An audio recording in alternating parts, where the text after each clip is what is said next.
Hello and welcome. My name is Leo Sofa and I'm an intuitive storyteller. And in this session, I'm going to be talking a bit about the theme of healing separation. And then I'm going to be telling you a story that came to me intuitively in response to this theme. And then there'll be some time at the end to wrap things up. So, healing separation, what does that even mean? Well, I think we live in unusual times. We've just had a lockdown in the UK and in most countries in the world. And this has just highlighted the sense of separation that exists in the modern world.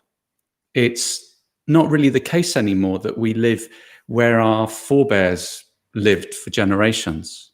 There's so much moving around, and most people don't live near their birth family or near the friends that they grew up with. And modern life, in a sense, is increasingly atomized. We're more and more separate in our own worlds, in our own houses. And the current crisis has just accentuated that, but also shone a light on it. It's something you even start to hear in the news. Isolation, people living alone, people being alone and not having enough connection. But I think separation has a deeper root. It's certainly made worse by some trends in modern life, but it's got a deeper root than that. And I think that deeper root, which is common to all human beings, is thinking. Thinking about everything, conceptualizing everything. Babies don't do this. Babies don't think. They don't have a sense of separation between them and the world. But as we grow up and we develop this thinking faculty, and it's developed more and more, there comes this sense of I'm in here and the world is out there. And this is here and that's all separate from me. So that as we emerge into adulthood, we get this sense of I'm this unit and everything else relates to me, but it's not really connected to me. And there's another thing, which is that as we go through our childhood, we experience shocks. You might have had a really comfortable childhood. You might have had a really traumatic, difficult childhood. But everyone has something along that spectrum. And wherever you are along that spectrum of really comfortable to really traumatic, you're still going to have shocks. Shocks so bad that you can't cope with them in the moment. And you push some of yourself down. You tend to push down the bit of you that most got hurt, like you withdraw your hand from a fire. You push down the bit that gets most hurt by what just happened so that it doesn't get hurt again. Unfortunately, what we often withdraw is the most tender parts of us, the things most easily hurt, the subtle parts of us, the spiritual side of us. We tend to push that down until it's so far down that we can't feel it anymore. Until it's actually so far down and it's been so long down there that we've forgotten we put it there. And then we forget where the key's gone and there even was a key. And that's when we emerge into adulthood with this aching sense of belonging, or rather aching need for belonging. It's like, where do I fit? Something's missing.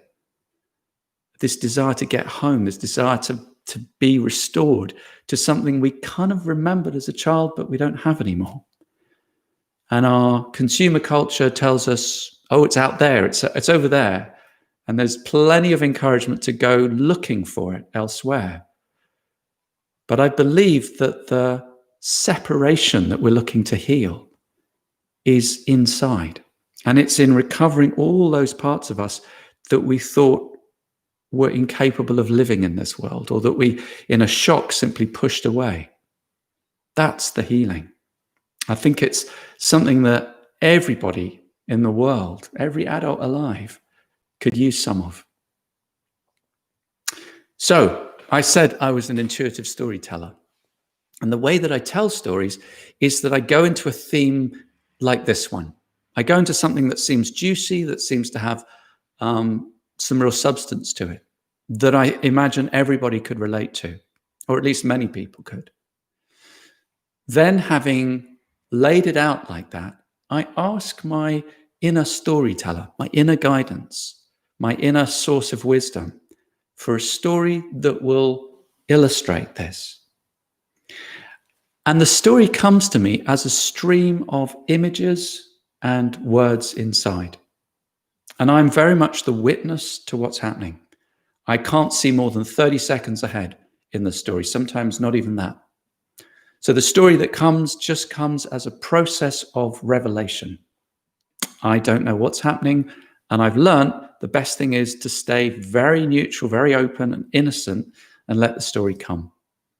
So that was what happened a few weeks ago, and now I'm going to retell for you the story that came.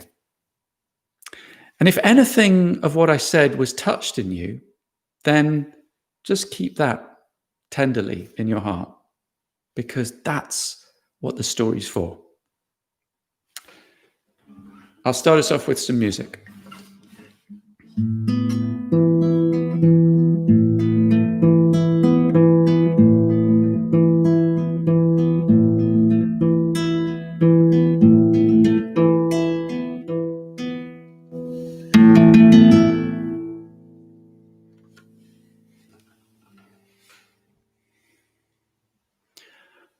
Once upon a time, there was a queen, and this queen ruled her realm with an iron fist. And one day she was out in the mountains with her guards and with her dog, when all of a sudden she gets lost. She's just riding all on her own in a mist that just came down out of nowhere. It takes a while for her to even find her bearings, but when the mist lifts, she finds herself looking down at a path that only goes up. Well, she follows this path, and it leads higher and higher and higher up to a mountain ridge. And when she gets to that mountain ridge and she comes over it and she looks down into the valley, what does she see there but the most amazing palace right down there in the valley, just glistening in the sun? So she rides her horse down to this palace, and the closer she gets, the more marvelous it appears to be. Glistening and shining. It seems to be mostly crystal and glass and windows and hardly any walls at all. When she gets to the gates of this palace, the guard greets her and he says, "Who are you and what's your business here?" She says, "Well, I'm the queen of a realm just over that ridge. I didn't even know this place was here." "Come inside," says the guard.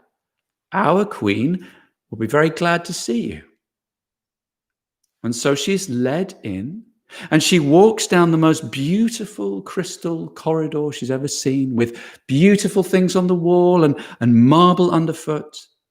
And suddenly, running towards her, there is the other queen. And she's all flowing robes and flowing hair. And she's a lot older than our friend, but she's radiant, radiant beyond her years. "Come in, you're so welcome," says the other queen. "Oh, I'm so glad you've come." She puts her arm around her and they walk around the palace like old friends. And the queen is showing our friend all the things that she has in her palace. And it's like a treasure house of wonder. Every artwork on the walls, like paintings and statues on plinths, they are, each one of them, more sublime than the last. Each one of them uplifting, inspiring. And the queen, when she's had this tour of the entire palace, she's quite moved. And the older queen, she says, "I can see this place has touched you, and I'm glad. But just wait until you meet my musicians." And just then they come to a big hall. The doors open, and in pour musicians. And they play, so beautifully. It's so uplifting. It's so touching. It's so inspiring. Soon the Queen, without really meaning to or even realizing at first, she has tears rolling down her face. Goes on for a long, long time, one piece after another, touching and transporting her, until she has this strange sense that she must have arrived in heaven, and she's now surrounded by angels singing and playing music. But eventually, the music stops, and her host ushers the musicians away, and she turns to our friend and she says, I can see my musicians really touched you. Yes, says our friend. Just wait, says the Queen. Just wait until you meet my poets. And just then, into that hall there come all the poets. And they are uncommonly fine. They are uncommonly fine and so articulate and so sassy and so sharp and so keen and so deep with their words that our friend, she tries to hold it back, but before long she is outwardly sobbing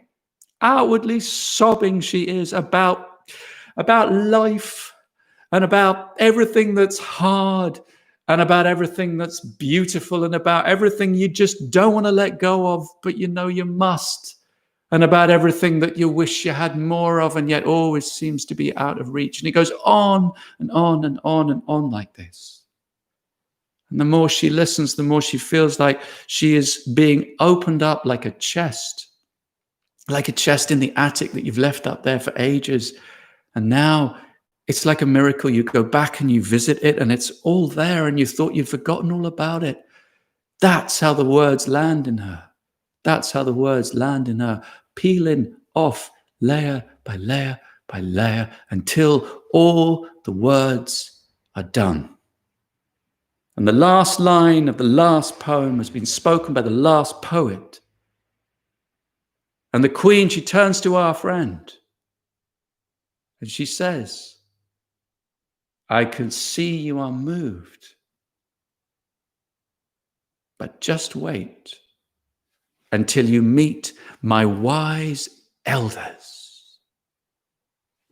And just then, as the poets troop out, they are replaced by the oldest, most wizened characters you ever did see, and the quirkiest too.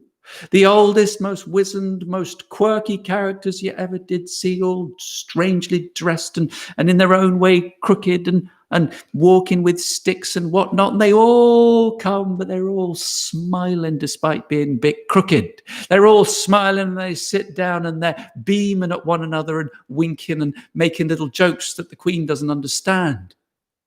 But her host, the older Queen, she just pulls her chair in and she puts an arm on our friend.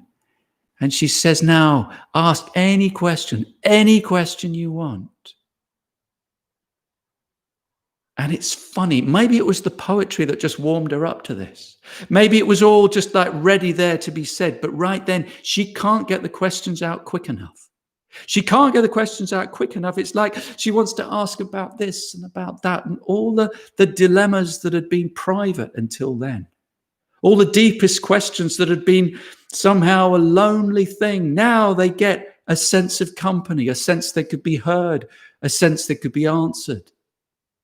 And it goes on and on and on, because the wise elders, they all have their own idea of what needs to be said now, and they all want to chip in, and they're joking and interrupting each other, but it's so good-humored, and it's so kind, and it's like they like nothing more than just to sit and take the next question and roll it around and spit it out. Spit the answer back again and have a big joke with all their friends. And it just goes on. And soon drinks are ordered, and then dinner's ordered, and then everybody's getting quite sleepy. And the older Queen, she says, you don't have to answer all these questions tonight. You don't have to ask them all either. You can just go to sleep and we'll all be here in the morning. Really, says the Queen. Yes, says her host. Oh, I would like that very much. It's been a very long day. And so she says, well, where do I sleep? And the older queen clicks her fingers and beds are brought in and everybody lies down in the beds like they're all friends, like they're all just one little bit of tribe together. And they all sleep there and it's very cozy. And the queen sleeps in a room with other people for the first time in a very long time. But it's lovely hearing the sound of their breathing. And some of those old wise elders, they breathe quite loudly, but she doesn't mind because it's already been so special. She's just smiling, thinking of the day that's going to come when all the rest of the answers can be answered. And it goes on like this for days. It goes on like this for days. By the end of it, why? She's just reeling with a sense of adjustment and of received wisdom. Like it's quite a lot to take in. She's just reeling with it. But there's also a sense of hope. There's also a sense of growing wholeness. There's also a sense of relief about all kinds of things that she's realized she had tightly gripped and she doesn't need to hold them so tightly anymore. And eventually, the older queen, she says, why, I can see that was quite something for you. Yes, says our friend. Oh my gosh, it really was. Just wait. Just wait until you meet my lovers. And just then, the wise elders, why, they simply fade away. And the lovers come in. Each one more beautiful than the last. At first the queen is shy and amazed, but before long she melts to the touch. And she keeps melting. And she keeps melting until she's as smooth as butter. Until, why, she's all love. She's all love being received and love being given. And why, she's never felt so loved before. And this goes on for quite a while too. And at the end of it, why, her host, she turns to her, she says, I can see you enjoyed that. Oh, yes, I did, said our friend. And you know what? This has been amazing. And you've been so kind. You've given me so much. But the strange thing is, it started a couple of days ago, but now I just can't resist it anymore. I have the feeling I need to go. Why? You just got here, says the host. Yes, but I do have a realm back there that I'm supposed to be in charge of, and I have some terrible feeling that I just need to leave and go back. Well, her host tries to persuade her, but she can't be persuaded. She says, you're welcome to come back anytime you like. We'd all be delighted to see you. Yes, thank you. You've been so kind. No one has been this kind to me ever in my life. Thank you. And with that, she pretty much runs down the corridor. She finds her horse and she jumps on her horse and she rides back up the ridge. She rides back up the ridge until coming just over it. Why? What does she see? But there's her dog. Her dog who's been running around in circles and running around all over that mountainside looking for her for weeks. Well, the dog pretty much soon leads her back to the guards who have been doing the same, looking around the mountainside, desperate that they're into awful trouble and they daren't go back home saying they lost the queen somehow. And when they see her, oh my goodness, oh, thank God. And so down the mountainside, they all go together.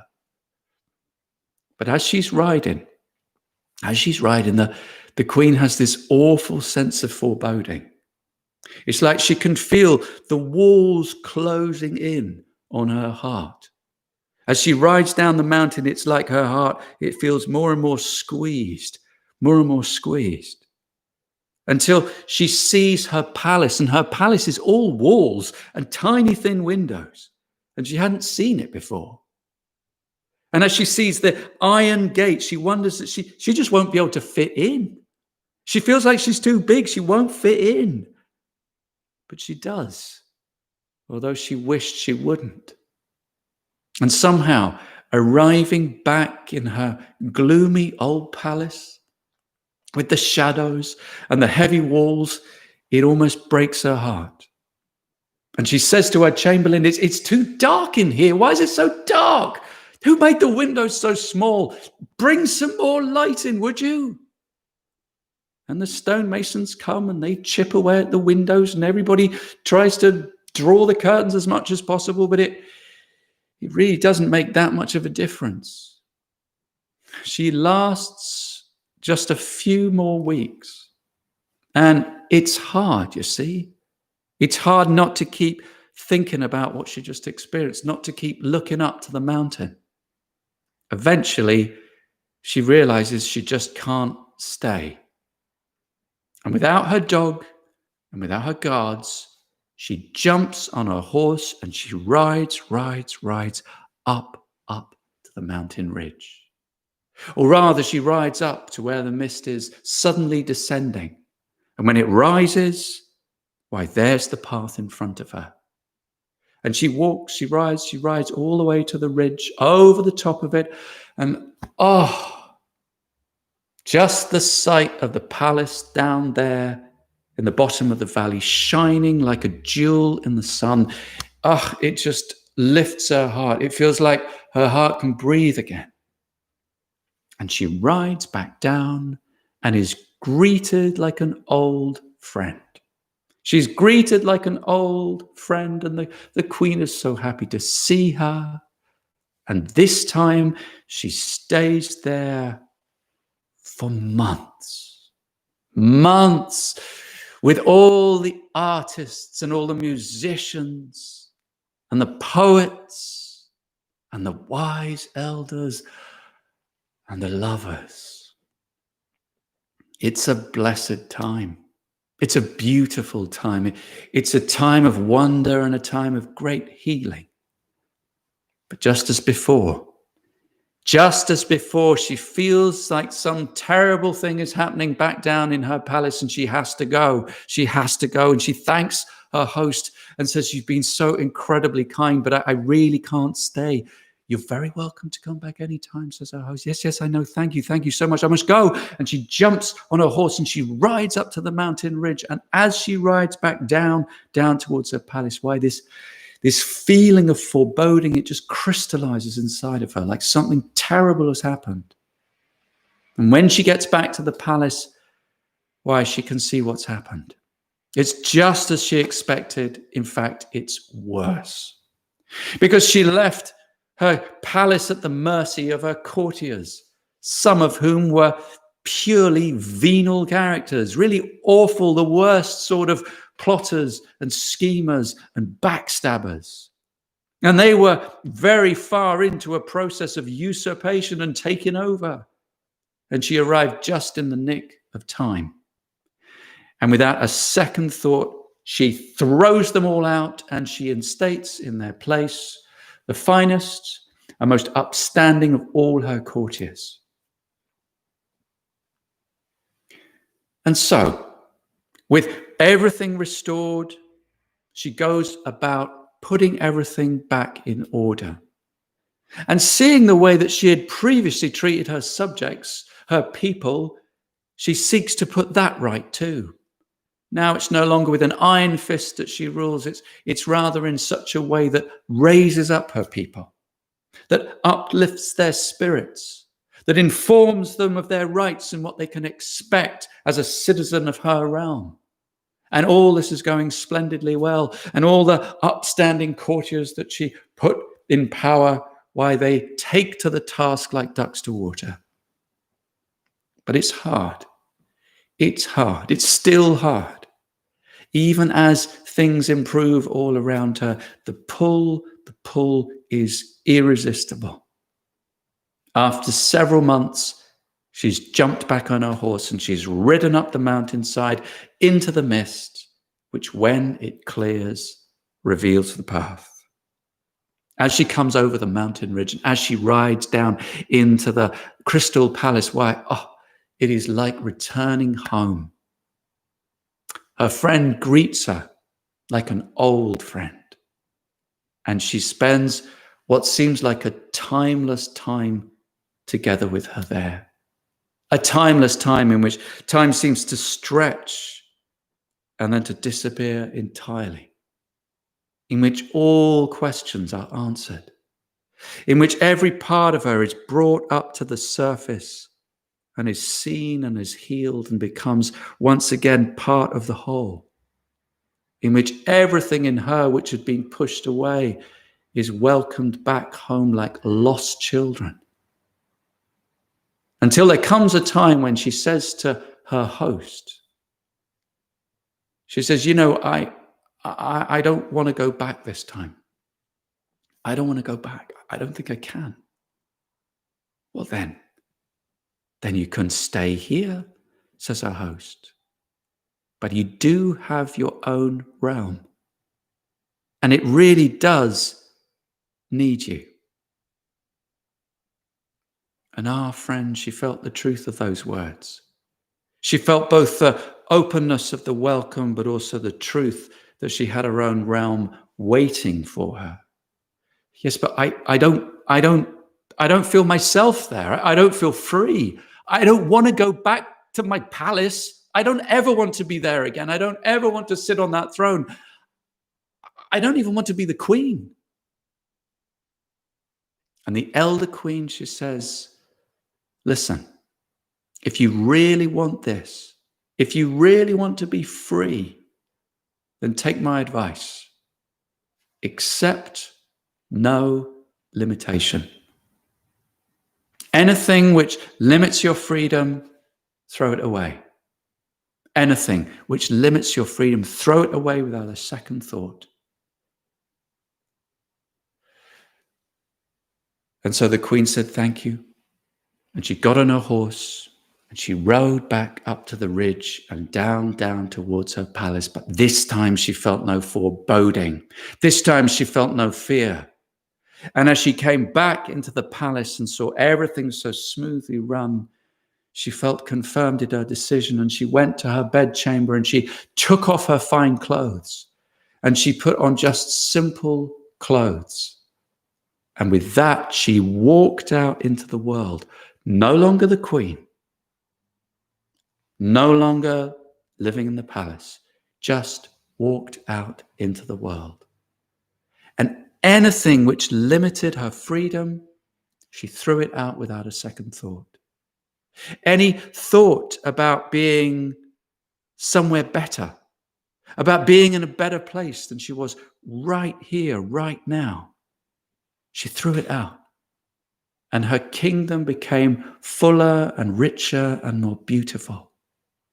Any thought about good times that she might have had, about times perhaps at the other palace or the most blissful times of her life, even those, she threw them out as soon as she saw them happening. Anything that took her away from this moment here, and her kingdom, why, it just revealed more and more of its beauty to her until she felt like she was seeing it for the first time, until she felt like she was coming home to what had always been her realm. She'd just never seen it. And in this way, she walked in beauty and rapture. In this way, she walked in the greatest pleasure. Until after a timeless time of walking this way, after a timeless time, she found herself walking up a mountain. And then the mist came down. And when it was gone again, she looked down and she saw a path that led only up to a ridge. And she walked all the way up to this ridge. And as she came over it and looked down, where she saw a valley that looked strangely familiar. In the middle of the valley, there was just one rock, a big round rock. And she went down to it and she sat down upon it. And in that moment, everything became a circle. Everything became a circle. Everything that came into her eyes, why, she took it in and she gave it back as greatest praise. Everything that came into her ears, why, she took it in and she gave it back as greatest praise. Everything that came down from the starry heavens, why, she took it all in and she gave it back as the greatest praise.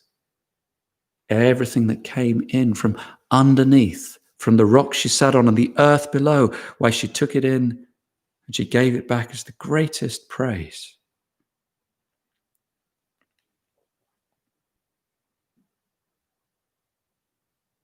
I don't know how long she sat there, but after a while, she got up, she walked to the ridge, and she went down, down, down towards her old palace.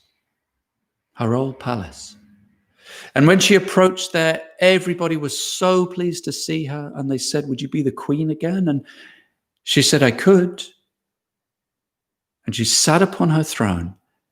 And from that day forth, everyone that came to her, whether they came with their problems or their worries or something they needed her help with, why, she would take in everything they had to say. She would take it all in. And she would praise them endlessly. She would just praise them in ways they'd never been praised before. She would praise them such that they would walk out feeling taller and feeling more capable of solving their own problems and feeling like they lived in a realm, in a world which loved them. People would come and the queues would form. And one time, why, I was passing. I was in that kingdom right there, just, doing my usual thing of looking for stories. And I hadn't found one in quite a while, so I was getting a bit desperate. And I found myself at the back of the queue. I said, "What's the queue for?" They said, "To see the Queen, don't you know?" And they told me all about her. And the more they told me about her, the more nervous I became. I somehow became nervous and thinking about all the things about me that she couldn't possibly praise. And the queue got shorter and shorter and shorter, and my heart started pounding as I started thinking about, well, surely she'd never praise that, and she couldn't possibly praise that thing, and all the things I could think of about me that weren't worthy of praise and actually were rather worthy of condemnation. I wanted to leave the queue at one point, but I couldn't get out of the palace, and I'd been in it so long. There were loads of people behind me, and the door was blocked, and I thought, oh no, I don't actually want to be praised. I don't want to be praised. And as I got closer and closer, a guard tapped me on the shoulder. I seemed to have gone into a reverie for a while, as if I couldn't think and I couldn't see. I was so scared. He said, "It's your turn. Go on, the Queen will see you." And I went to her room and I stood before her. And she said, "Tell me your story." Why, and everything poured out of me then. Everything poured out of me. All the things I've been carrying all my life and all the worries I've had and all the thoughts I had about just, not being a very good storyteller and never been able to find the right story. And it all came pouring out. And she sat and she listened and she took me fully in.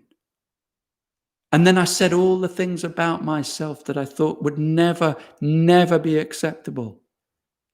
And she sat and she listened and she took them all in. And then she praised me. She praised every part of me. She praised every part of me. Not a single thing did she leave unpraised, until I felt like I could do anything. Until I could do anything. Until I felt like I could tell any story. Any story. And I told her this. I could tell any story. And she leant forward and she said, well then, storyteller, tell mine. And that's the story that I just told. That's the story I just told you, folks. Every word of it. Every single word of it.